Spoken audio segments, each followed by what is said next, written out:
Bismillahirrahmanirrahim. Assalamualaikum warahmatullahi wabarakatuh. Alhamdulillahi rabbil alamin. Asyhadu an la ilaha illallah wa asyhadu anna Muhammadan abduhu wa rasuluh.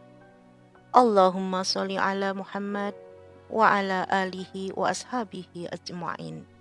Rabbil sahri sadri wa yassirli amri wahlul 'uqdatal min lisani yafqahu qawli. Amma ba'du. Sahabat surga yang dirahmati Allah, alhamdulillah segala puji hanya milik Allah. Dengan segala kebesaran dan keagungannya, kita tundukkan hati kita seraya bersyukur atas segala nikmat yang diberikan pada kita. Sehingga pada pagi yang cerah ini dalam keadaan sehat dan bisa menyempatkan untuk thalabul ilmi meski dalam keadaan yang terbatas. Semoga kita selalu berdoa bahwa wabah ini segera cepat berlalu sehingga kondisi bisa normal kembali dan kita bisa mengadakan pertemuan thalabul ilmi dalam kajian duha secara langsung. Bapak Ibu rahimakumullah, wabah pandemi COVID-19 ini banyak menyisakan dari berbagai permasalahan. Dan kita sebagai manusia tentunya tidak luput dari yang namanya cobaan. Setiap hari ada saja berbagai masalah yang harus kita hadapi dalam hidup ini.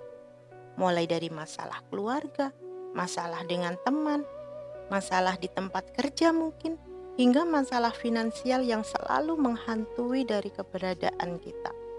Terkadang masalah-masalah tersebut datang bertubi-tubi ke dalam hidup kita dan membuat kita merasa lelah menghadapinya.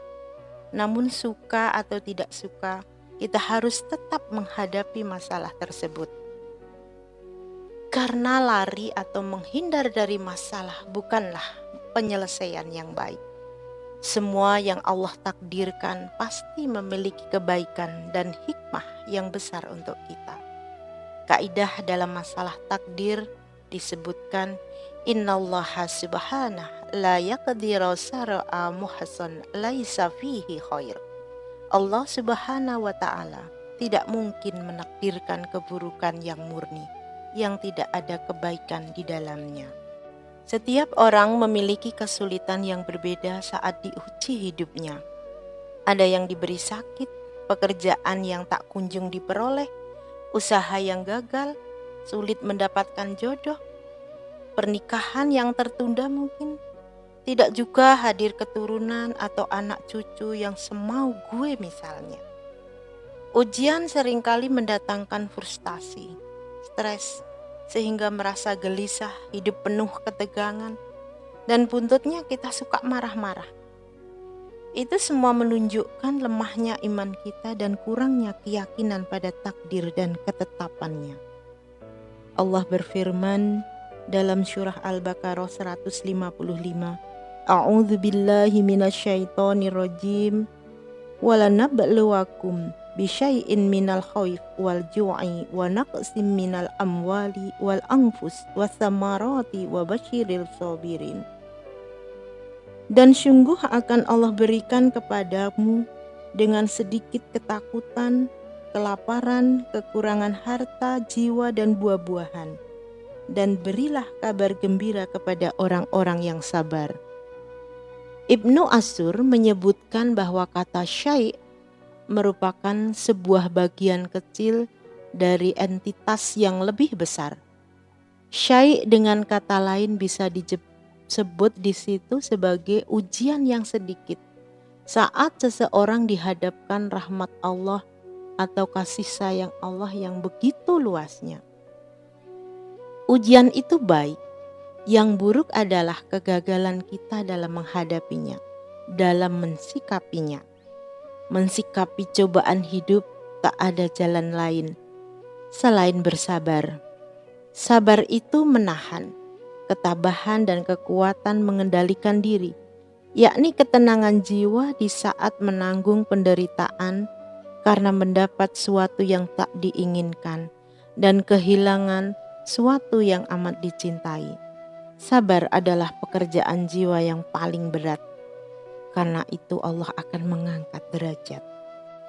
Allah berfirman dalam Al-Quran surat Al-Baqarah 153-nya, A'udzu billahi minasyaitonir rajim. Ya ayyuhalladzina amanu ista'inu bis-sabri was-shalah. Innallaha ma'as sabirin. Wahai orang-orang yang beriman, jadikanlah sabar dan sholat sebagai penolongmu. Sesungguhnya Allah beserta orang-orang yang sabar. Tetapi kesabaran itu mustahil wujud dalam diri kita tanpa ketenangan hati dan pikiran. Sabar dan tenang telah menjelma menjadi dua sisi bagaikan sebuah mata uang. Maka ingatlah bahwa Allah itu telah memberitahukan kita akan pokok ketenangan, yaitu zikir, mengingat Allah. Ala bidzikrillahi tatmainnul qulub. Ingatlah, hanya dengan mengingat Allah lah hati menjadi tenang. Ketenangan jiwa, keseimbangan pikiran, dan kestabilan hati ini hanyalah dengan cara zikrullah, mengingat Allah. Maksud dari zikrullah haruslah difahami seutuhnya, yaitu mengingat Allah dengan hati, lisan, dan perbuatan. Bukankah kekasih itu selalu di hati? Lalu ingatan hati itu diungkapkan dengan lisan, sebab apa yang di hati akan terus disebut-sebut oleh lisan. Lalu ingatan hati dan sebutan lisan mesti diejawantahkan dalam perbuatan ketaatan, sebab kita harus mentaati kekasih Allahu Rabbi. Yakinlah, bahwa cobaan yang menimpa tak akan terus-menerus. Cobaan bagian dari pembelajaran dan penguatan diri yang dibutuhkan untuk merengkuh kebahagiaan dan kemenangan. Innallaha idza ahabba qauman abtalahum famarradiya falahur radhu wa man sakhita falahu sakhot. Sesungguhnya jika Allah mencintai suatu kaum, maka Dia akan memberi cobaan kepada mereka.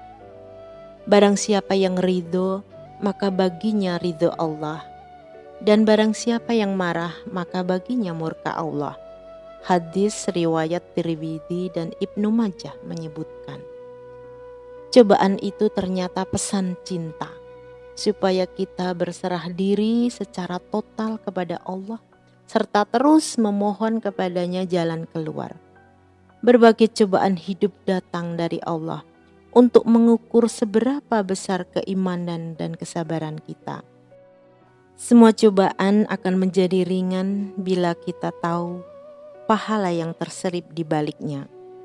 Keuntungan besar atas kita yang mau bersabar dan ridho atas apa yang ditetapkannya. Sabar yang terpuji yang akan mendapat pahala adalah jika memenuhi 3 perkara. Yang pertama, ikhlas karena Allah.